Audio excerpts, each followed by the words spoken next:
Recording in progress. And I apologize for my absence. I know this is medical favor, but I will say flu A is very bad this year, so even though you're like me and got your flu shot, look out. But anyways, now if we can go to our motions, and then we'll go to our public comment period. Okay. I make a motion we review and waive the reading of the January 3rd, 2024 minutes. Okay, are there any questions or any further comments? Hearing none, all in favor, signify by saying aye. Aye. Aye. All those against?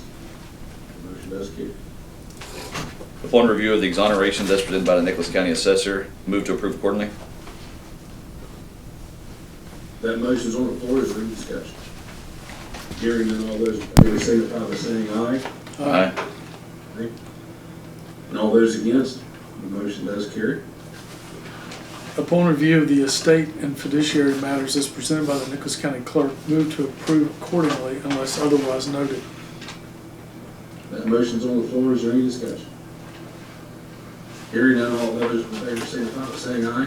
Aye. Aye. All those against? The motion does carry. Upon submission of budget revisions received from the elected officials and department heads, the commission will take appropriate action as deemed necessary. And that motion's on the floor. Is there any discussion? Hearing none, all those in favor, signify by saying aye. Aye. Aye. Aye. All those against? The motion does carry. Upon review of the invoices as submitted by the various departmental offices, the commission will take appropriate action as deemed necessary. That motion's on the floor. Is there any discussion? Hearing none, all those in favor, signify by saying aye. Aye. Aye. All those against? The motion does carry. Now we're here to our public comment period. Of course, I can only see really the two commissioners. If Patty or Clerk Painter could bring forth that list and see if there's anyone in the public comment, please.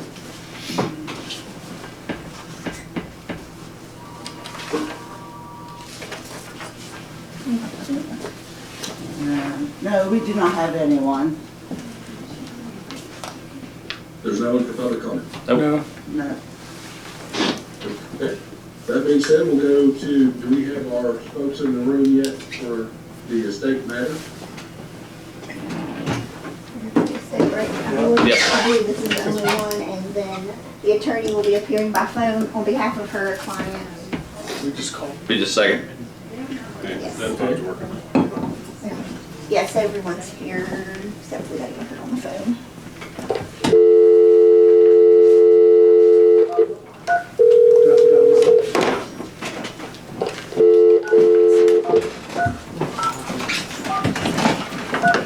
Thank you, guys.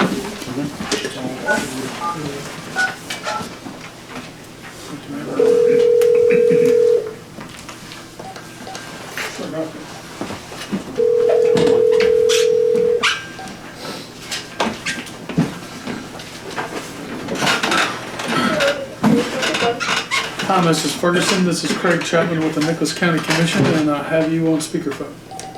Oh, great. Good morning. How is everyone doing today? We're good, thank you. Great.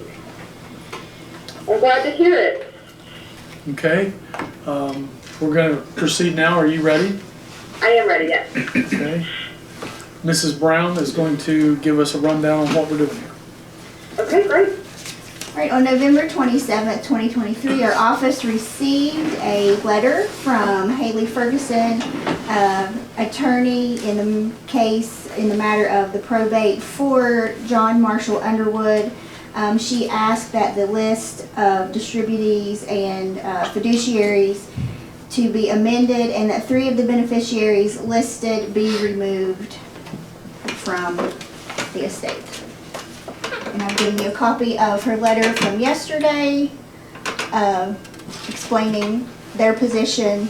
There's a copy of the first 2 pages of the will, which I believe what is in reference to as to beneficiaries, and a letter of our application of fiduciaries, and also her initial letter.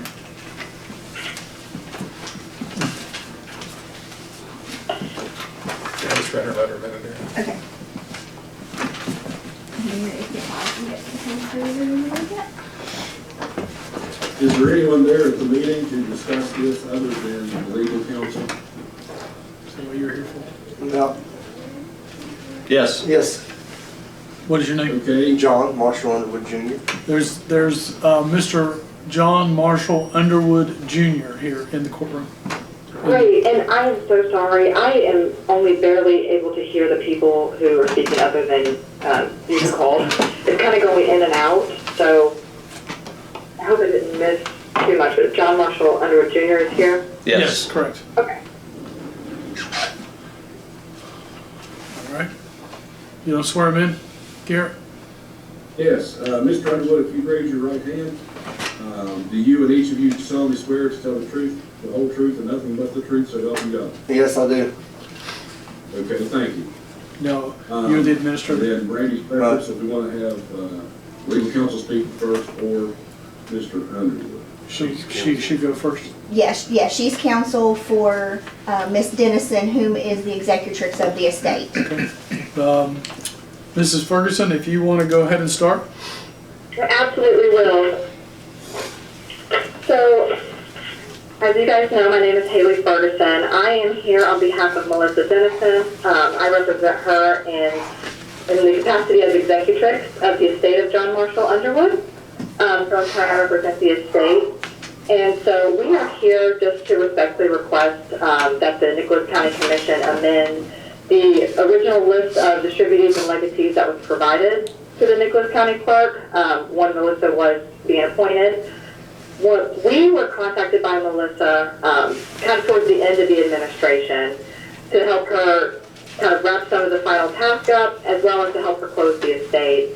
And so after meeting with her, I reviewed the information and reviewed the last will and testament of John Marshall Underwood, and it came to our attention that there were 3 beneficiaries listed that were actually related to Mr. Marshall as great-grandchildren.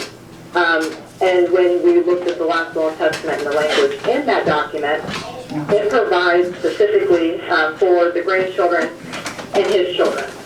And so to kind of break that down a little bit more, the part that involves the grandchildren is that in the event that his wife predeceased him, which she did in this case, he hereby gives, divides, and bequeaths to each grandchild living at the time of his death 2% of his net estate.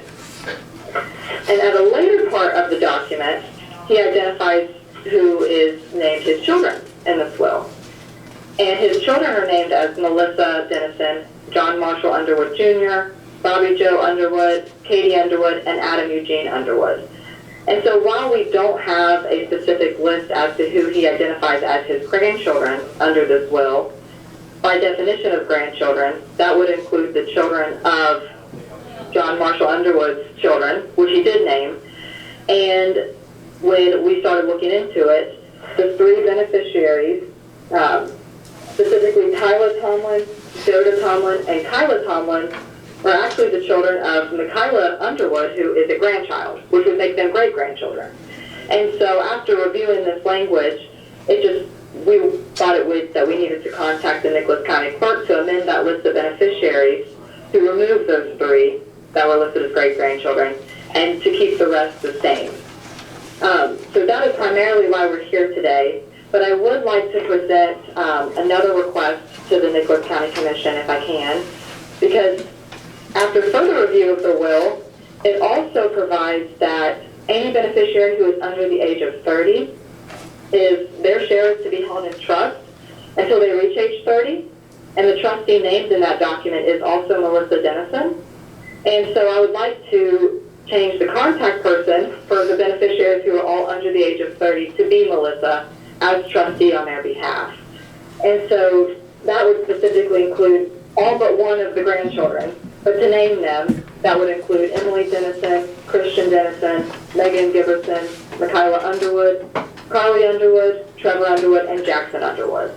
And so if the Nicholas County Commission would allow it, I would just like to request that we amend the list of distributors and legatees to remove the great-grandchildren that were originally provided, and then to also allow Melissa Dennison to be the contact person for all beneficiaries under the age of 30, so as trustee of their share.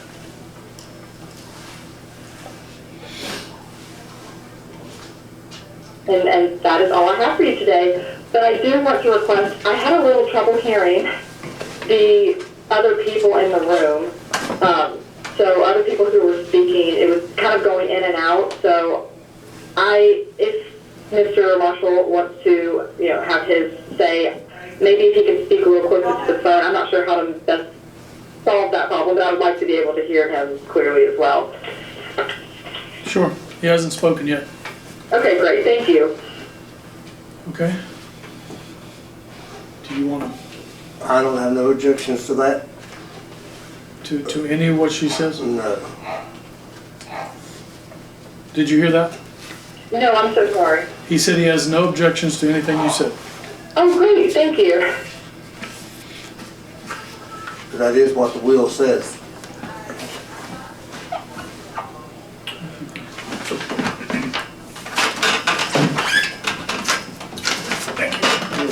As far as the point of contact with the administrator for children that aren't blood related to Melissa Dennison, are there any potential issues there where you could tie something up, drag it out, tie up something, whether it be a disbursement after the age of 30 or no? Well, the trustee will make the disbursement after the age of 30, or at the age of 30, for Okay. that share of the trust. Okay. And then the trust will keep going on until the youngest reaches that age. Okay. Mrs. Ferguson, Greg Tucker, attorney for the commission, is here right now, and that's who was just speaking.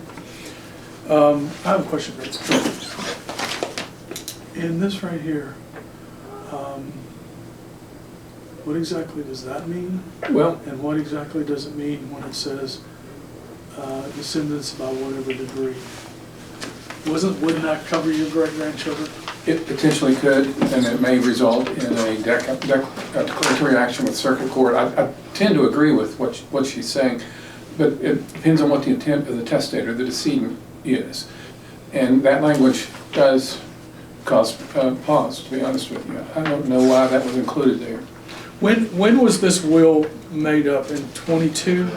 Yes. Yes, I have the will in front of me. I will look to see what date that is. I think it was in February 10th. 2022 as well. So he would have known about the great-grandchildren at that time. Yes. Yeah, it was February 10th of 2022. That would be my only thought, but if everybody agrees. My understanding is the executrix insisted or asked that those 3 grandchildren be included, and that's why they're there. And I really don't have it, But now she's wishing that they are not. yeah, now they're wishing they're not. Now, they have notice of this, I believe, so they're not here to object to that, so. Okay. So which ones, Mrs. Ferguson, are you wanting to take off? Yes, so it would there would be 3 beneficiaries that were listed that we would have to remove. And specifically, that is the Tyla J. Tomlin, Joda K. Tomlin, and Kyla M. Tomlin. And I just want to point out too, there is no, bad blood, if you will, between any of the parties. We were just reviewing the last will and testament, and, it has language there that we're just trying to abide by the best we can. And so after looking at it, we realized that it really only says grandchildren, and that's why we're here today. But yeah, those were the 3. Are you representing just yourself or your other brothers and sisters? Just myself. So what is your opinion to this?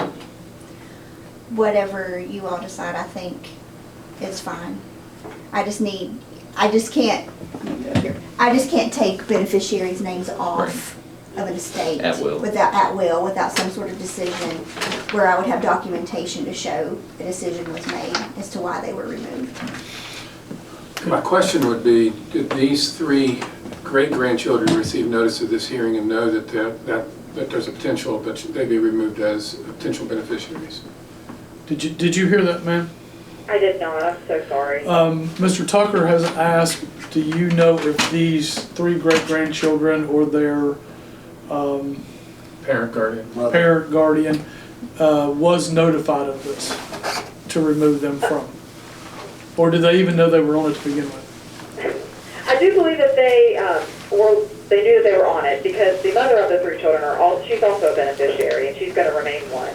as a grandchild. But they were notified of this. First, the Nicholas County Clerk's Office mailed a letter to all beneficiaries, including me, directly from their office, notifying us of this hearing, and including all the paperwork that we had submitted that requested that they be removed, as well as upon receiving the hearing, I went ahead as on behalf of the estate and forwarded that notice of hearing to all beneficiaries as well, just to let them know kind of what our intention was, why this hearing was, was being held, what we were going to do, and that they had the opportunity to appear if they wish. But they did not have to appear if they didn't have any issues with what we were doing. So they were notified, I would believe, twice. My letter was on December 14th of 2023 is when we mailed it, and then I know we received a letter from Nicholas County Clerk, and it was dated November 27th of 2023. So I do believe that they all have notice.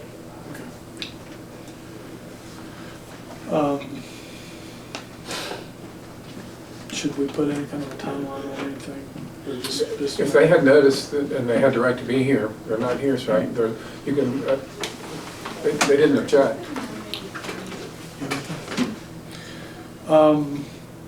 Do we do it in the form of a motion? I make a motion that we accept removing the 3 great-grandchildren from the will as per the request of Melissa Dennison, who is the executrix of this will for John Marshall Underwood. Is there any further discussion? Hearing none, all those in favor signify by saying aye. Aye. Aye. All those against? Motion does carry. Thank you, ma'am. It is taken care of. Oh, great. Do you need to prepare an order or any Yes. type of document That's what I was gonna say. showing that the motion is passed, or are we good to just move Can you, forward? can you hold on just one second? The contact for the folks She under had 30. also asked that the contact person be changed, I'm assuming as to whom we send any letters or information to regarding the estate, that contact person be changed to Melissa Dennison as trustee. I would think that they would, I can do it that way, but I would assume that they would still need to be made notice of on their own also, or am I incorrect? How old are they? How old? How old are the 3 people that you're taking off, ma'am? They are young.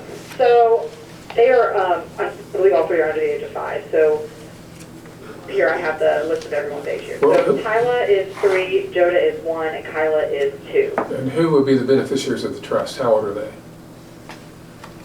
The trust that is set up to the under 30, who are those? Oh, sorry, yes. So that would include Emily Dennison, she's 29, so she's close, but Christian Dennison is 24, Megan Giberson is 23, Michaela Underwood is 23, Carly Underwood is 5, Trevor Underwood is 7, and Jackson Underwood is 6. Those would be the 7 that would be under the age of 30.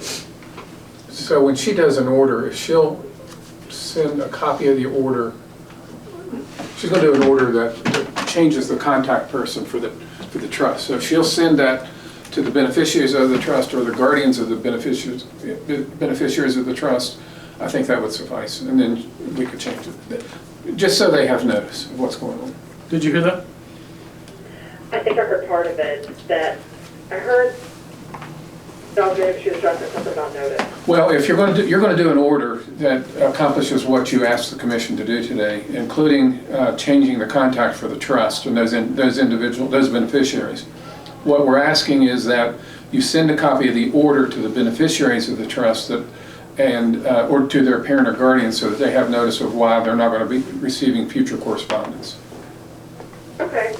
Yeah, I'd be happy to send a copy of the order to all of them. And my understanding is that they're aware of the language, that Melissa has talked with all of them personally about this.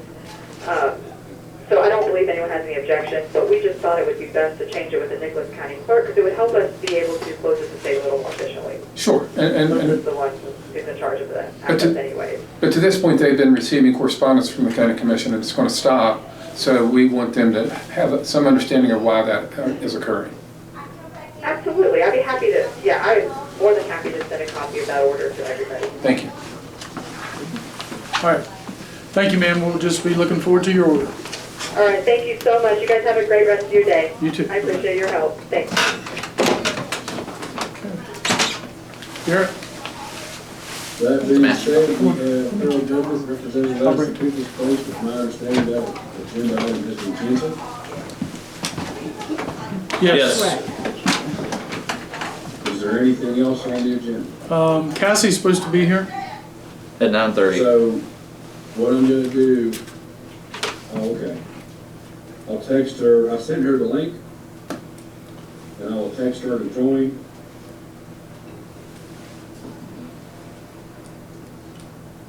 And she wants to discuss that project in Birch River. In fact, while we wait, Clerk Painter, if you'd like to go to recess and save a little bit of camera time, we'll wait on her. Okay. Recording in progress. Okay, we're here now, not an item, but just to hear an update from Cassandra Lawson, the Senior Project Specialist Lights, for everyone. Planning and Development Council. Pictures It's a project in Birch River. Couple forward pages in the hall. I think I said all that right. That'll work, yes.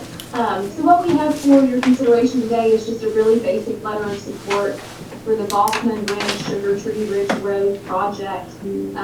That is within Birch River PSD service territory. It's kind of out like in the Deal area, and it's an offshoot of the main road there. There are 11 customers, but it is an expensive project. It's approximately $1 million. It's $999,000, which does make it, however, eligible for the West Virginia Infrastructure Jobs and Development Council's Critical Needs Program.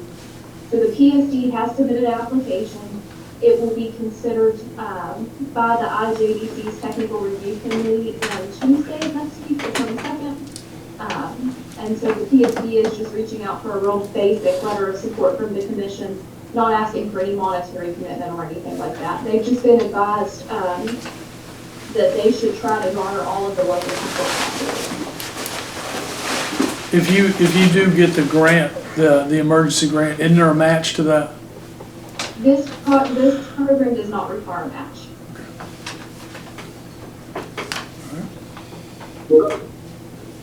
I say we write the letter. And we have drafted a letter for your review. Please feel free to tweak it as you see fit and tailor it to your preferences. If possible, we would ask if we could have that letter by end of week, and that way we can get it over to the Infrastructure Council, and they can have that available to them when they consider that on Tuesday. The letters, is it here already? You send it I to, did, can you yes. send that to Patty or Mary? yeah. Oh, Okay, anything else? This being a letter of support with no financial request, we do not need this on the agenda, and that's why we're willing to discuss it here this morning. We do not need to take any action, but every commissioner willing to do so can sign this letter once it's prepared, and we'll get it back to Cassandra as long as we have 2 or more signed. What do you think the likelihood of this going through? That's with 11 customers. Well, it's a little hard to say. So the Critical Needs Program does consider water extensions of this nature that are hard to fund because there are a few customers and they're high cost. But they'll only fund up to $2 million. So this project kind of fits with what they're looking to do. But the other purpose of the Critical Needs funding is really for like emergency situations for existing systems. Say Craigville PSD unexpectedly had some kind of pump go out, and that would disrupt service, to existing customers or, what have you. The Critical Needs Program is set up so that it doesn't take as much time to get through the process and get the funds as the other projects that we work on, which you're well aware can take, years to actually implement. Right. So what the Infrastructure Council tries to do, or is trying to do, because this program's only 2 or 3 years old at this point, is they're trying to hold onto their funds for those types of situations and until the end of their funding cycle, and then with whatever funds they have remaining, then they're starting, then they'll take the water projects under consideration. So they've probably had this application out for 3 or 4 months, but they said, let us pick this up in January when we're closer to spending our prior allocation. Gotcha. So it's hard to say. It will depend on how many other water projects they are competing against. And they still are going to look at, some myriad factors, like what is the cost per customer? What is the public service district's utility rates in comparison to the median household income of the area? So it's a little hard to say. If they don't fund it now, they may say, we're not going to fund it now, but let us take it up again at a later point. Right. So it puts it on their radar at least. Yeah. And I'm assuming that's a smaller line, so we wouldn't gain hydrants or anything like that. I'll have to double check to be sure. The reason the cost is so expensive is they have to have a booster pumping station because there's a steep increase in elevation, but then there's a sharp decrease in elevation after that point. Right. So then they have to have like pressure reducing. Right. Speed it up and then slow it down. Yeah, it's Gotcha. just that's what makes it so expensive in this instance. Good. Thank you, Cassie. We sure will hope it gets funded, and that meeting is the 22nd. It will be at 9:30 at the Infrastructure Council's office there in Charleston, if anyone's available to attend. They also have a call-in number. A lot of folks call in by phone. I will plan to be there in person. I know some residents of Sugar Tree are going to go, and probably someone from the PSC. Isn't that the 23rd? It will be the 22nd. Okay, yeah, I thought it said 23rd when we spoke last time. No, it's. Monday. You're exactly right. No, it is the 23rd. my Okay. fault. Tuesday. All right. Because we'll be down there. Mm-hmm. 23rd. All right, thank you. Okay, thank you so much. Commissioner, you're up. Is there any other discussion or agenda items that we've missed? Nope. I didn't think so. We have commissioners' comments. Do we have any commissioners' comments? Nope.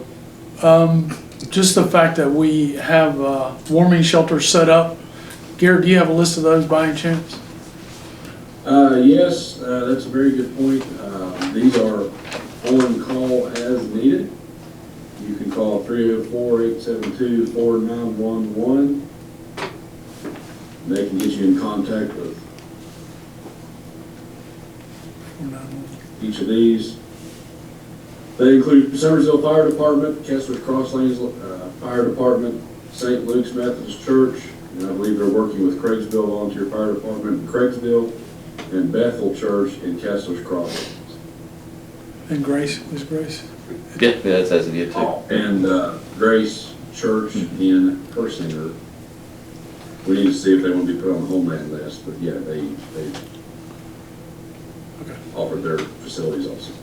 And for the camera, in case you couldn't hear Commissioner Cole, if you need help through this situation, warming or anything like that, the phone number is 304-872-4911 to request help. Thank you. Okay, we're good. Make a motion to adjourn. The motion's on the floor. Is there any discussion? Hearing none. That motion to adjourn, it is 9:38 a.m. All those in favor signify by saying aye. Aye. Aye. All those against, the motion does carry. We do stand adjourned.